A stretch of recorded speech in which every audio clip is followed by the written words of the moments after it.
Баршаға сәлем достар, сіздермен спорт жаңалықтар. Видеоны бастамас бұрын арнаға тіркеліп, видеоға лайк басуды ұмытпаңыздар. Ең соңғы жаңалықтар тек қана бізде болады. Аллаға шүкір, Әлемханұлы қазақ боксы жайлы айтты. Орта салмақта WBO чемпионы Жәнібек Әлемханұлы өткен жылғы қорытынды жасады деп хабарлайды. 2022 жылы қазақ кәсіпқой боксының тарихында қалады. Бұл айтулы оқиға себеп болғанымызға қуаныштымыз. Тұңғыш рет WBO тұжырымының әлем чемпионы белбеуін елге алып келдік. Аллаға шүкір, мақсат орындалды. Командама алғыс. Сенім артық жанкүйерлерге көп рахмет. Бұйырса 2023 жылда тарихи жыл болағай, деп жазыпты боксшы әлеуметтік желіде.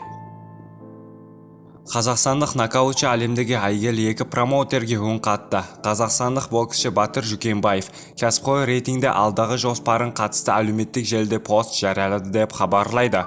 Ол әлемдегі атақты екі промоутерге қарата үн қатты. 140 фунт, бірінші жартылай орта дивизион, әлемдегі ең әйгілі салмақ категориясы 2023 жылы.